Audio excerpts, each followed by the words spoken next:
Well, good morning. Pure joy to be here. Thanks.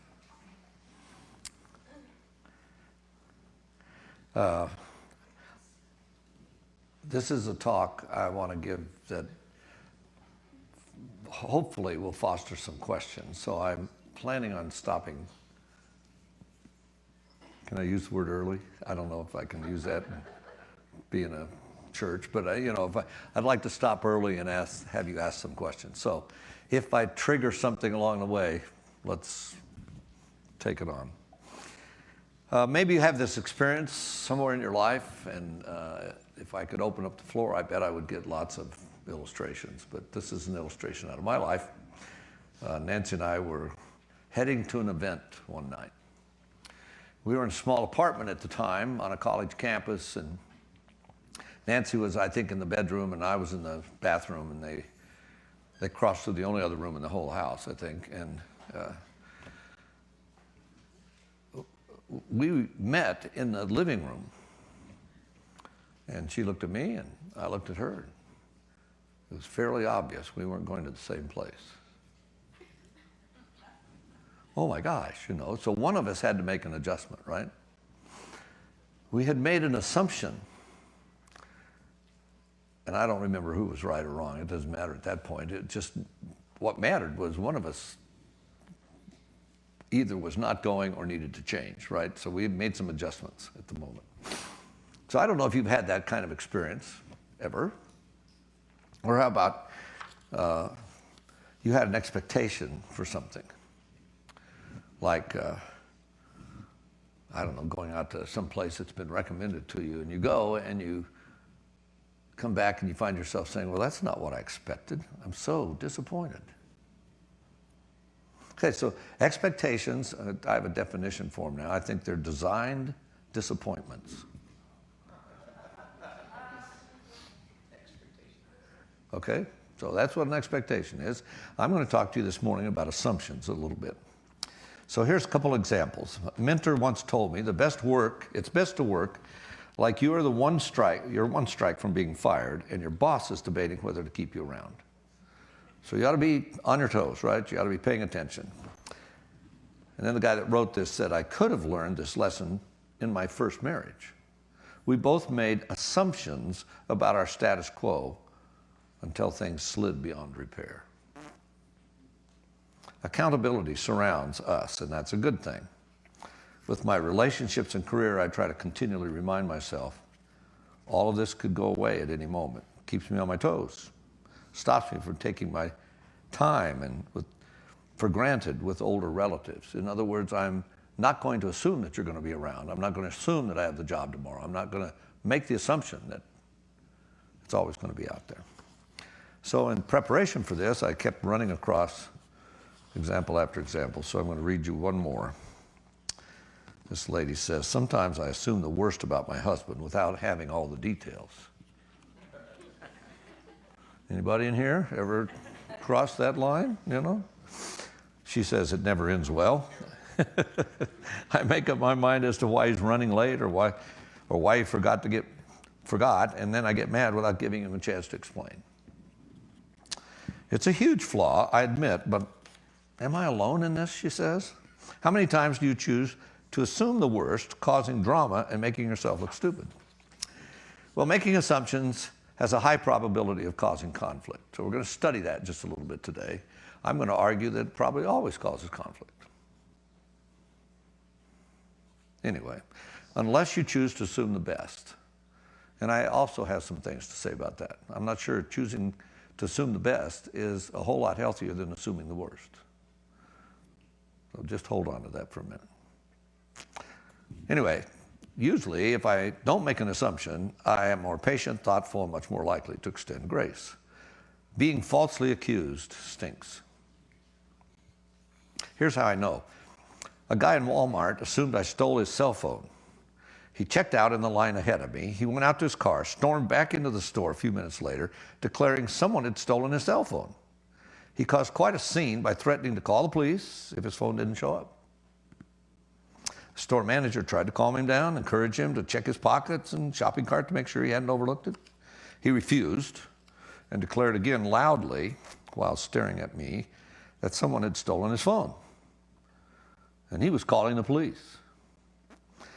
Without any evidence, he'd already made up his mind that I had stolen his phone. I'm embarrassed to admit I can be like that with my husband sometimes.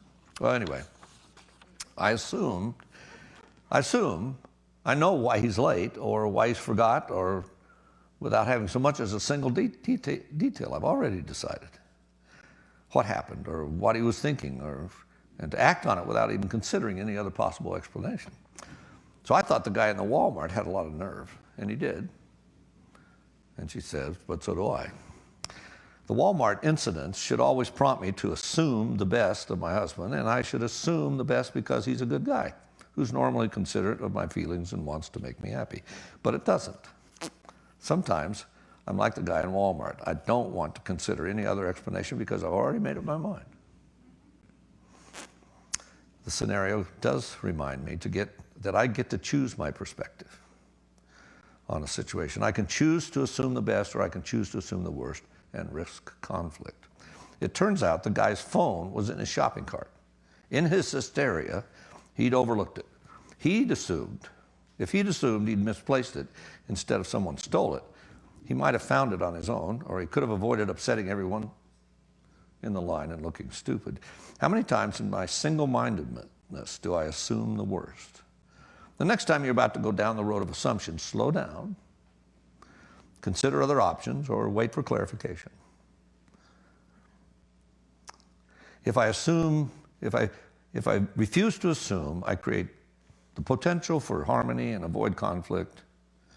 I can avoid looking stupid, avoid upsetting myself and my husband. If you assume and later find out you're wrong, learn how to apologize. An apology will go a long way. 2 examples. I got a couple more for you before we get done. You might think of some of places that you've run into this in your own life. Well, I was reading the Old Testament. I don't always read the Old Testament, but I was reading along in the Old Testament, and I skip giant things because I get lost in all the names and I'm not interested in something. But I got interested in this little story, and it's found in 1 Chronicles chapter 19. It's a story that's also found in 2 Samuel chapter 10, so you can read it in either place you want. Same story. Assumptions function as a shortcut. You hear me? Shortcuts are destructive, almost always. When I was playing ball in high school, I didn't much like working out. We were far enough back that nobody worked out. Lifting a weight seemed like it was not wise. Would make you tired, that kind of stuff. So who would want to do that? We played based on our good looks and wonderful personalities or something. I don't know. It was just, nobody did that at the time. And I just think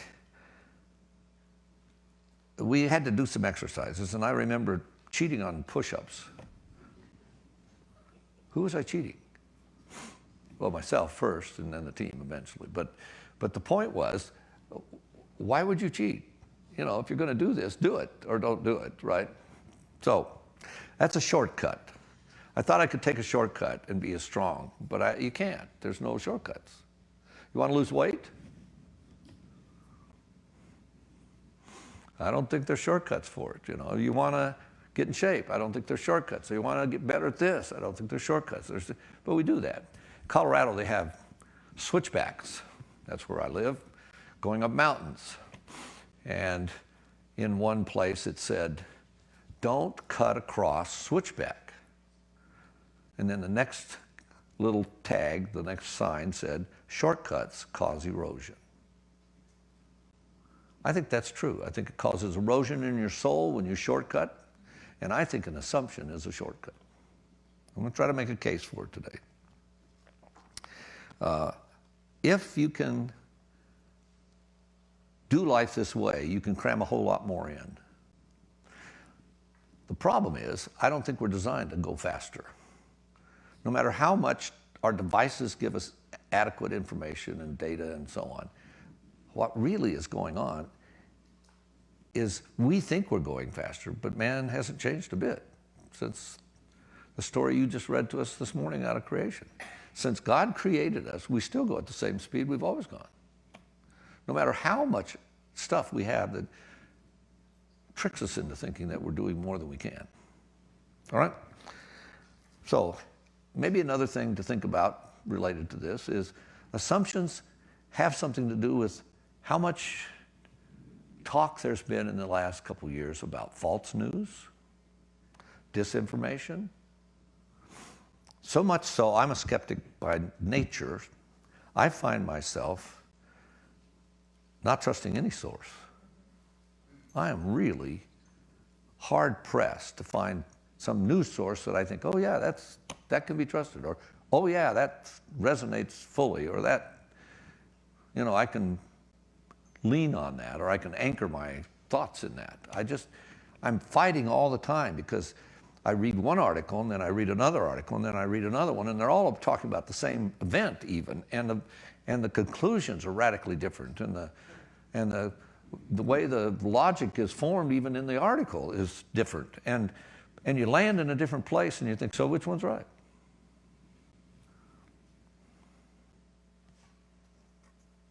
Okay.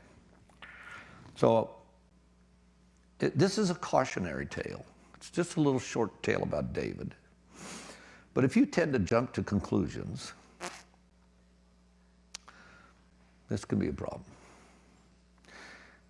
One characteristic of couples often that stay together is that they assume very little. They wait until they have a conversation with their mate. They don't jump to a conclusion. They wait till they have that conversation. So maybe you could have this as a mantra a bit. Don't draw a conclusion without a conversation. Okay? How many times do you do that? How many times do you draw a conclusion without a conversation? I was mad at a lady one time. I was late to church. I was about 2 blocks from church. That's where we lived. And I was driving, and I was late. And this lady had a car that was as big as a tree, and she was in the middle of the road, and she was going about 8, and I was, really, lady, don't you know I'm late? I'm beside myself. And finally, she kind of drifted over. I think she was asleep, maybe. She kind of drifted over, and I got to pass her, and I'm squealing by, and I looked over, and she's the same age as my mother. I thought, oh my gosh, that could be my mother. It changed my whole inside thought about it, right? I was all of a sudden more compassionate and a little more merciful, and anyway, my mother did actually go to sleep at an intersection one time at a stoplight. and she kind of let her foot off the brake, and the car kind of drifted through the intersection. There was a policeman there, He went over and woke her up, basically, and said, lady, you might want to take a nap when you get home, right, Okay, so I'm frustrated with this lady. Why? Because I made the assumption that she was irritated, wanted to irritate me, or was really, anyway, right?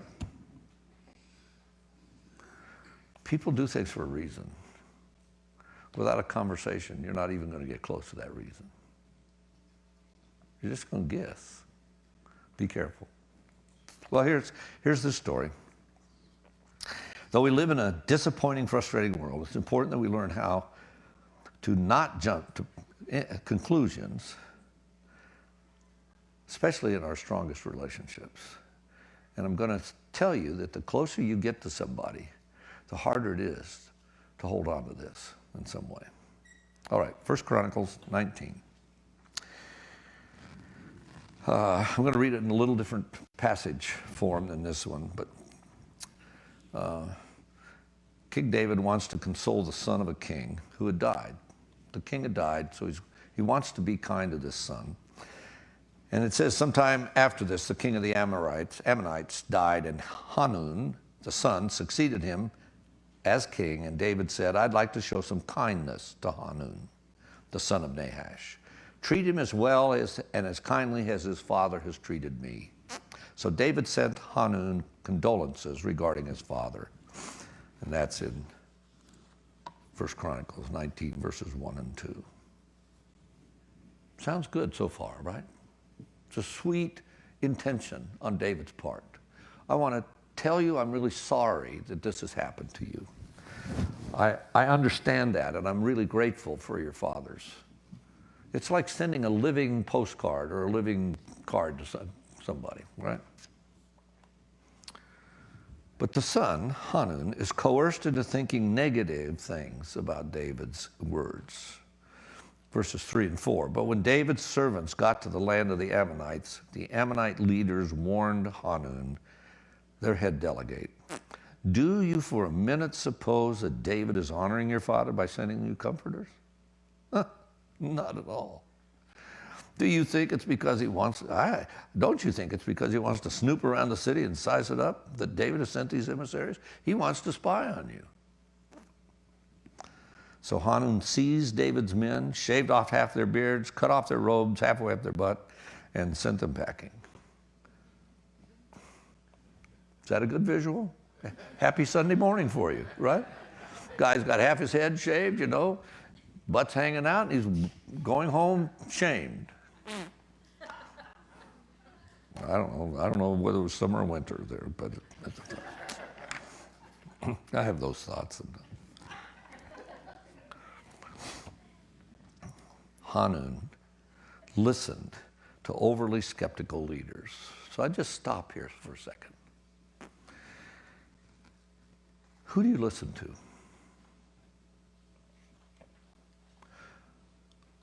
Who influences you? Who gives you input that you weigh? These leaders in his country poisoned his understanding of David's intent. Instead of clarifying or accepting the words at face value, Hanun assumed malice of David. The result was a humiliation of David's men. When they realized their mistake, they had to hire an army to defend them.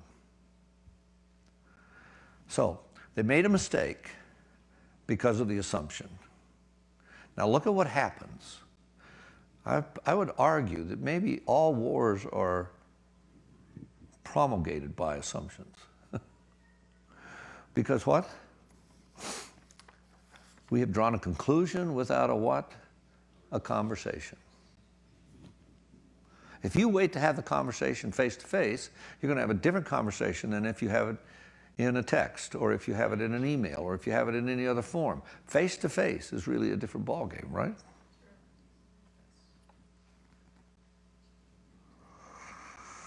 Well, verses 6 and 7.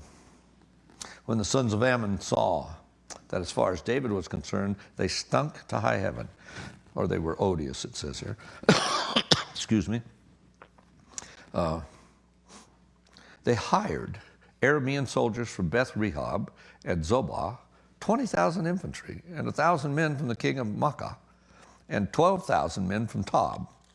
When David heard this, he dispatched Joab with his strongest fighters in full force. Oh, wow. All because of what? An assumption. Had they assumed something other than what they assumed, it might have been different, but they assumed negative.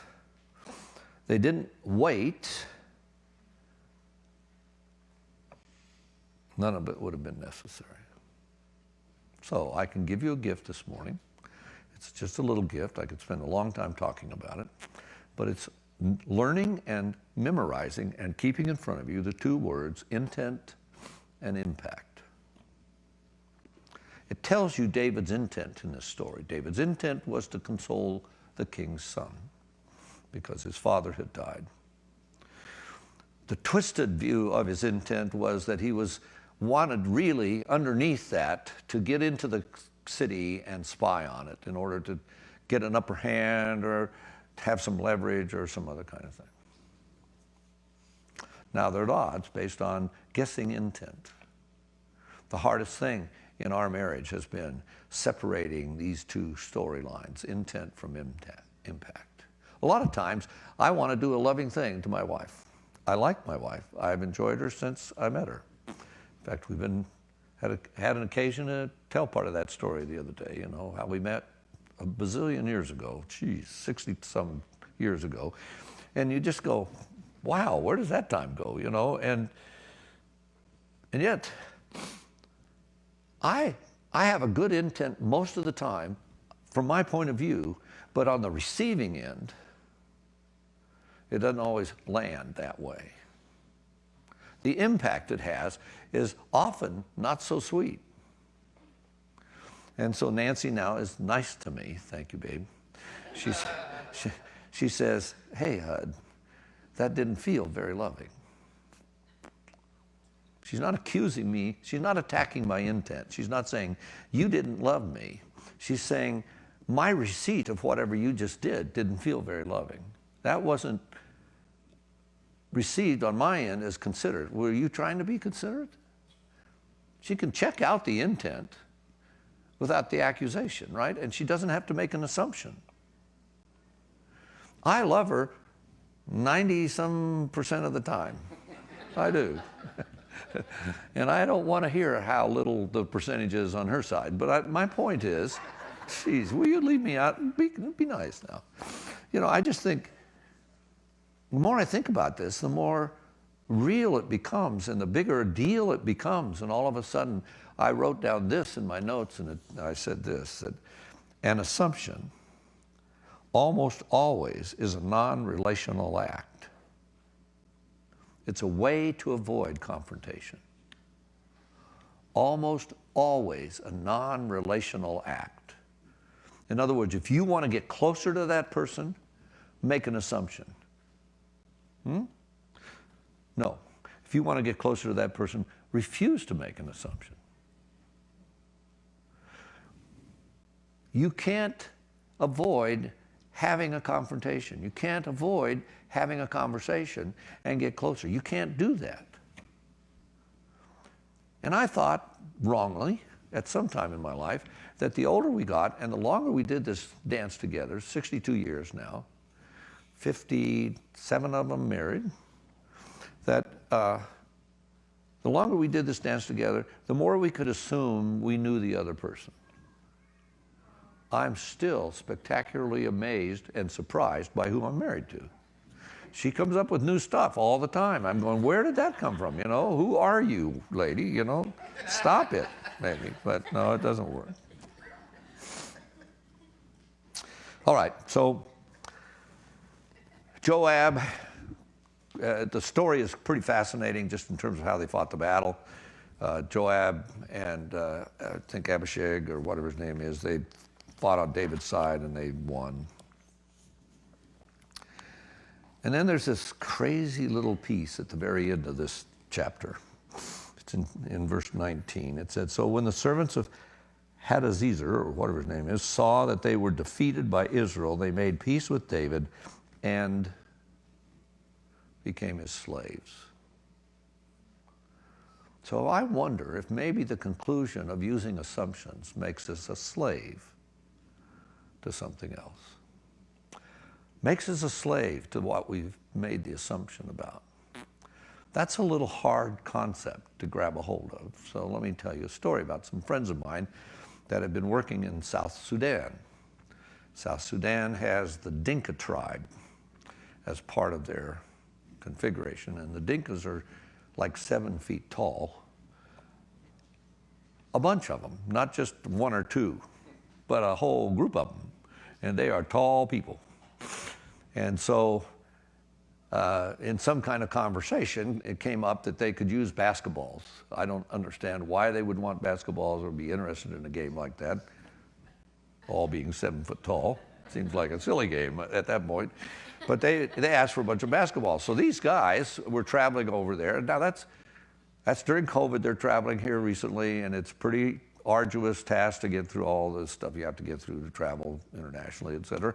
And then you're carrying an extra bag of deflated basketballs, a bunch of them. both of them had a bag, and it was just a hassle to get there, and they were really glad to present these to the guy that was the head of their organization, and they said, we got some basketballs for you, and the guy said, wow. He said, that's great. He says, I'm going to take them to the States. And these two guys looked at each other like, what? We just drug these over here, and you're going to take them to the States? And then he took off, and for the next 2 or 3 days, they're doing other things, but you know what's underlying their thinking all the time? Why in the world would we go to all this trouble? They ask us for these, and now they're going to take them back to the States. What? After 3 days, they finally had a conversation. Here's the conversation now. They finally had a conversation with this guy, and he just bursts out laughing, and he says, oh, the South Sudan states. They both had been in turmoil for 3 days thinking that they were going to have to take them back to the States, our states, but whoops, pure assumption. They were a slave to that thought for 3 days. Does that help you? The literal slavery of these people is pretty spectacular in its impact if you let it be. All because of a what? An assumption. Here's what I want to say to you. Learn how to suspend judgment. What that means that you'll have to do is you'll have to learn how to wait. Waiting is probably one of the hardest things we are asked to do in Scripture. There's a verse in Lamentations 3:26. It says, it's good to wait quietly for the salvation of the Lord. It's good to wait quietly for the salvation of the Lord. It's good to wait. Either you will thin out your relationship with assumptions, or you will allow it to thicken itself by waiting until you can have a conversation. It's hard. You want to satisfy your soul. It's not a shortcut. You have to go all the way around the switchback. You can't cut it across in some way. You can't cheat and get there just automatically. Why? Because it's hard to do. But if you're going to get there, you have to learn how to wait. Wait till you get home. Wait till you have the conversation. Don't jump to the conclusion. Don't invest in it. Save yourself a lot of pain. I have a book at home. Don't buy the book. Just listen to the title. The title says it all. Don't waste your sorrows.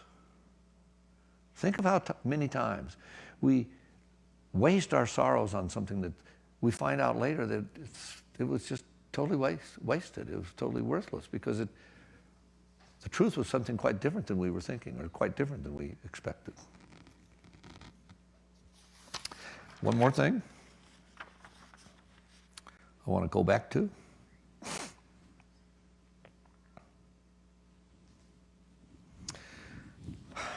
Who are your advisors? Who do you listen to? I can't say it's strong enough. The Word of God's claim is that it's true. I'm not naive. The Word of God is used as a source for most cults. They distort the truth, misuse it, misapply it, etc. It's not easy. You can pervert things and redeem things, so it's not like you get a free pass in this. If you're going to learn how to access true truth, you're going to have to work at it. It's not going to just happen because you want it. It's going to happen because you pay some attention and listen more deeply and ask your questions. And one of the big things that you have to do is ask questions, and you have to wait for an answer. And sometimes it takes years to get an answer. And there are lots of pieces to this puzzle. It's not a simplistic puzzle, but I just would say, can you slow down a little bit in our culture and walk at a different path and walk at a different rhythm and listen more deeply and be careful what you listen to and sort through it more carefully and take the time and sit in it and reflect, ponder, wonder, muse, wonder what could be. If, as you've sung with some gusto this morning, and I appreciate it a lot, you use the word about a good God numerous times on this screen. And if God's absolutely good, he's not playing a game with you and he's not hiding this data from you. It's the adversary that wants to blind you and deceive you and lead you astray. And one of the great ways to do that is to get us to think that we are quicker than we can be. We can gather more information than we can. We can manage more data than we can. And we're not designed to do that. We're designed to slow down and go at a rhythm that's life-giving. I had a client one time that said he wanted to be more like Jesus, and I was really frustrated with him. Partly because I wasn't helping him, I think. And I said to him, well, walk to work.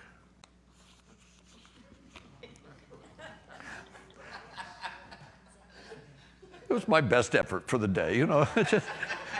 And I was thinking, Jesus walked everywhere, so walk to work, you know. And he comes back in the next time. I see him a week later, and he said, he just sat down, flopped down in the chair, and he said, it'd take 3 days. By that time, I didn't even know what he was talking about. You know, he said, it'd take 3 days. I said, what'd it take 3 days? He said, it'd take me 3 days to walk to work. You know. So we had this great conversation about how that would change his life.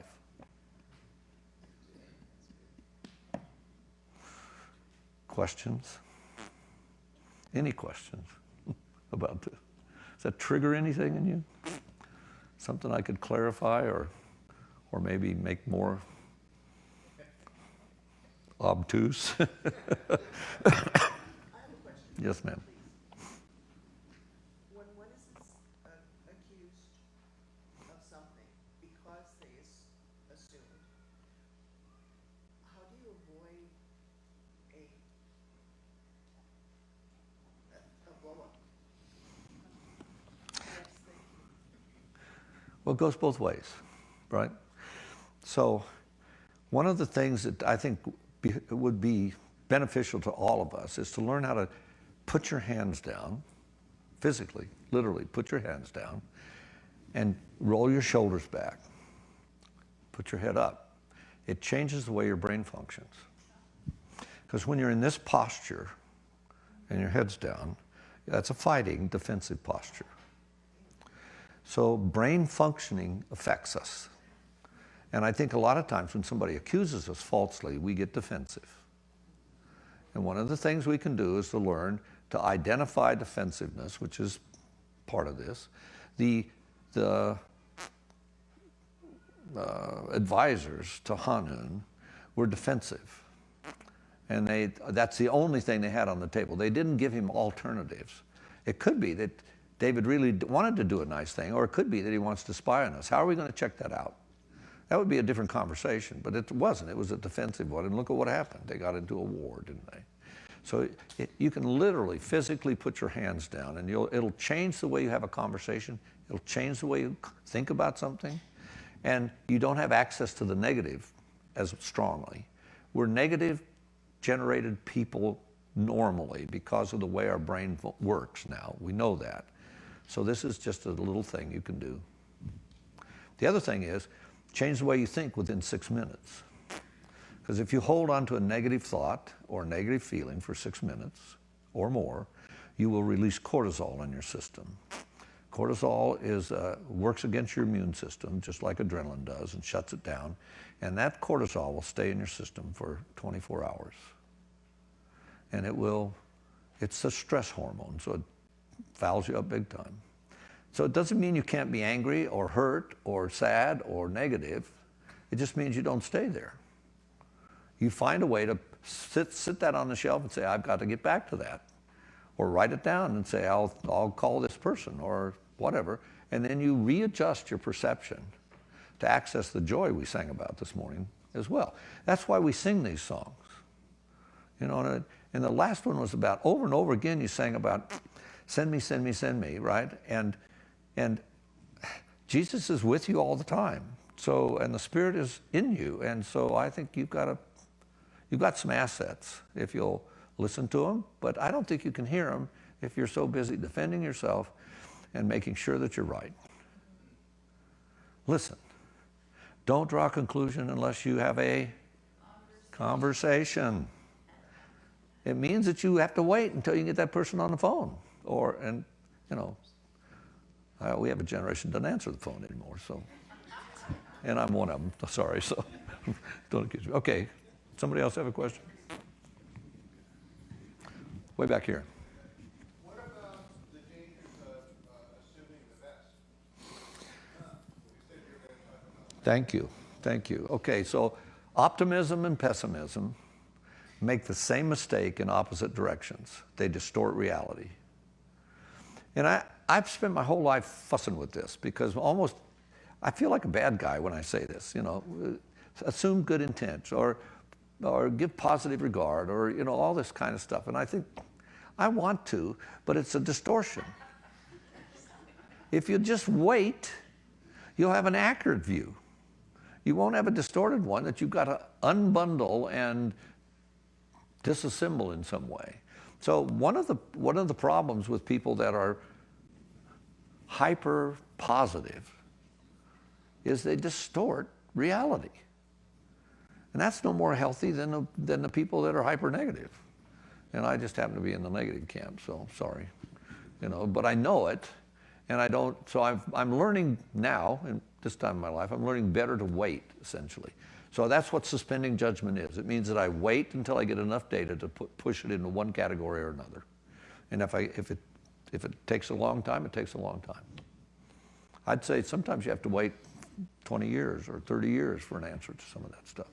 People think I'm crazy, but I can tell you stories out of my own life where I've waited 20 years to have a conversation and 50 years to have a conversation.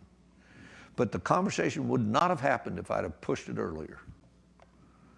So I couldn't assume. I had to wait until that person came and asked. And when they did, they were ready. Up until that time, I knew it was needed to take place 20 years before. But so come on, you know, read the scriptures well. Joseph, he's stuck in jail, and this guy says, well, I'll tell the king right away. And so 2 years later, what, 2 years? I haven't waited 2 years for anything, I don't think, you know, and I get really irritated when the download doesn't work up in, you know, I'm up in the mountains and I don't have cell service. So I, you know, work in my world for a while. And we got all these things, and they still go bad, you know. So. Hud, you recently said waiting doesn't equate with being passive. And so, and your message this morning is waiting and waiting. So can you give us all some tips on what waiting yet not being passive looks like for, you know, everyday life? Sure. I believe when we get messed up around this stuff is that we are not accessing how God created us as new creatures. So, and I think it happens all the time. I just told it to about 120 leaders a couple weeks ago. I think our sense of identity is not rooted in what God has actually given to us. He's given you a sense of purity and a sense of a new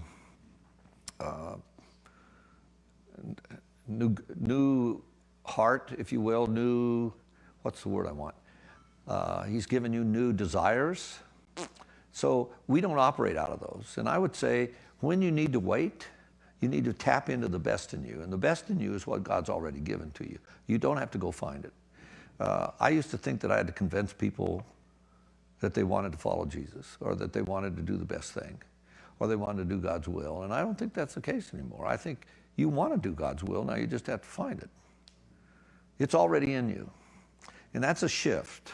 So I would say when you're waiting, you have to work on. And waiting and working means that you hold this open-handed until you get have the conversation. In the meantime, try to learn something about yourself. Why am I anxious about this? Why do I think I need this right away? Why am I...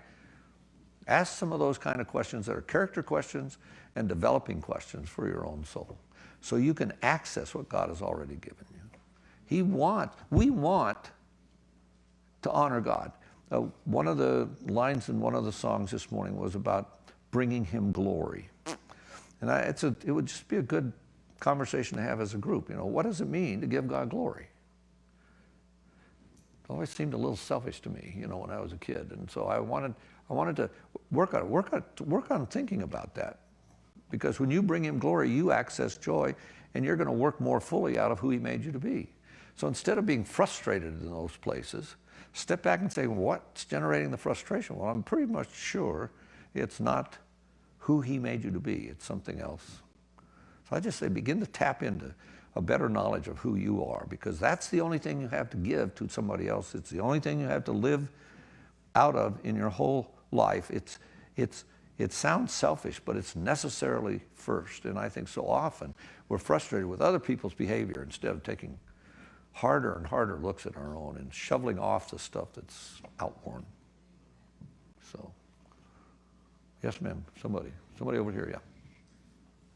So you probably already answered it, but Probably not. Is there tools that can start a conversation if someone has assumed something about you? Is there any way that you can? I know you said wait for the conversation to happen, but is there any?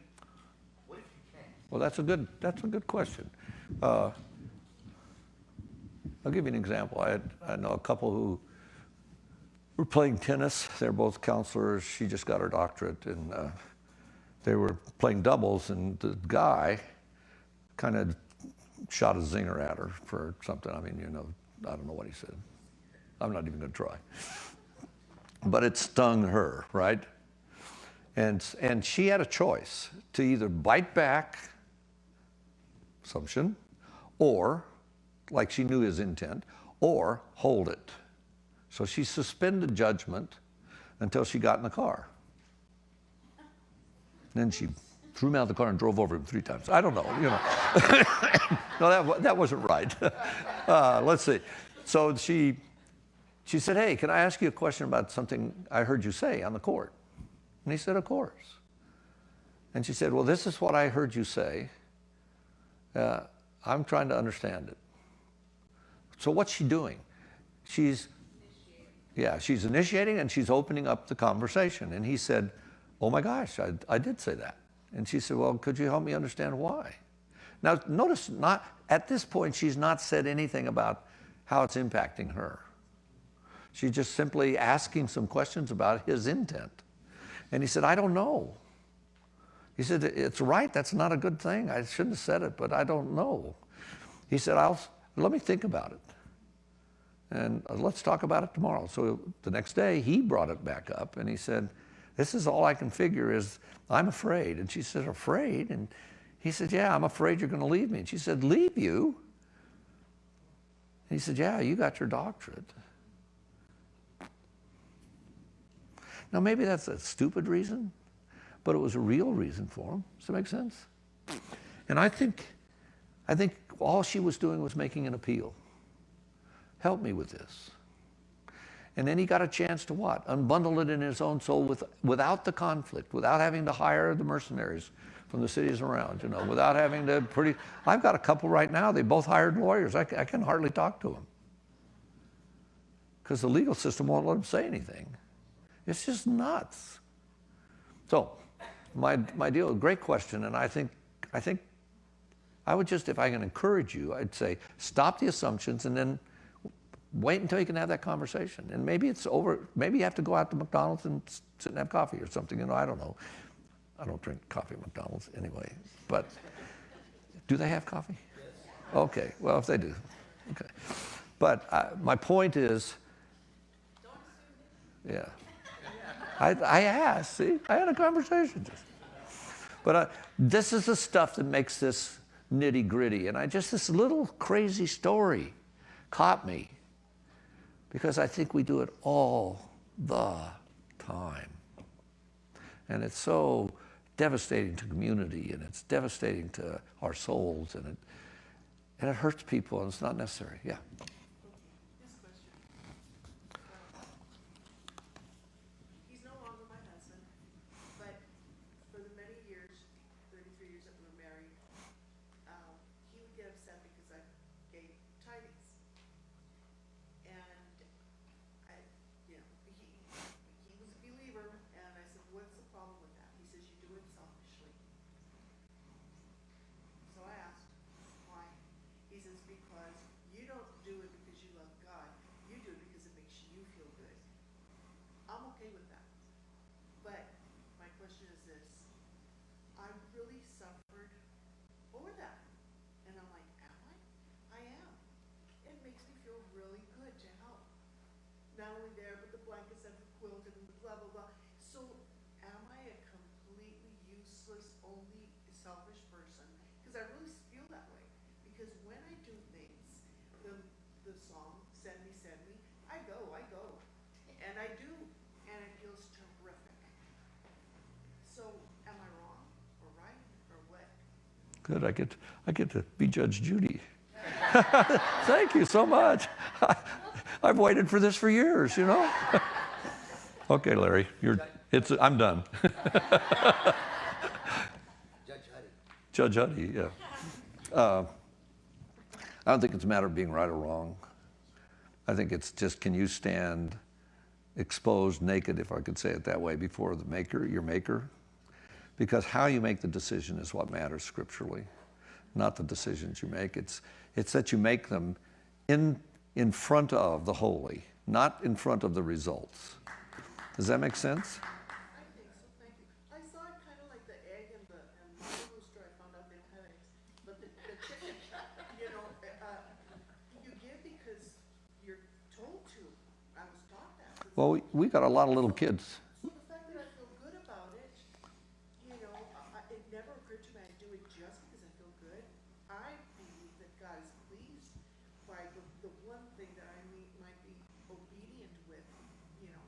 Well, I don't think God keeps score, number one. No. He just delights in you. He absolutely delights in us. And I think one of the only thing that I would say eventually I think we need to get to is that he's not looking for our behavior or our gifts or our tithes or our ministry or anything else. He simply wants our hearts. And the shift has to be from outside to inside. So he's interested in your heart, and it may not change anything out here in terms of how you give, or, you know, and I can't ever tell when a person's giving whether they've got a good heart or a bad heart, right? I can't tell from the outside. So that's the beauty of the Christian message. Our God's a personal God, and he knows you, and he knows your heart, and you have to stand before him, not your husband, and you have to listen. And it gives you a freedom that there can't be any place else in the world. And I think, you know, we sing about it glibly, but I just want to push you a little bit to say, stop making these assumptions. Slow down so that you can reflect and you can ponder and you can get out from underneath the shame or the, I wonder if I'm still selfish. Well, yeah, we're all selfish, but you know, you've got a whole bunch of little kids running around here. Guess what? They're all selfish. They're the center of the universe. We've taught them that. And now we're going to slowly, you know, teach them how to give, right? Because no kid naturally gives. No kid naturally says thank you. You have to learn that. That's all counterintuitive. So when we grow up, that should shift. But a lot of times it doesn't. It doesn't in our teaching. We teach like we're teaching a bunch of little kids. But you should grow out of that. Eventually you should give because you want to give, or you should give because it's just, you've been so overwhelmed by the grace of God that you can't begin to understand why you've received anything. And, you know, on and on and on we go. So it doesn't matter the external. What matters is what's going on in the heart. Can I pray? You guys are good to stay awake. Thank you, Father, for this morning. And we're going to spend a little time here remembering how good your gift was to us and how eternal it is and how much we need it. And I pray that we will be growing individuals as we slow down a little bit and reflect a little more and wait and go a little deeper and think a little thicker and manifest the character of your Son in greater ways so that the world will know that there really is an alternative to the craziness that we've lived under for so long. Well, we thank you for your Son. It's in his name we pray. Amen. Thank you, Hud. We're going to pass out the implements of communion.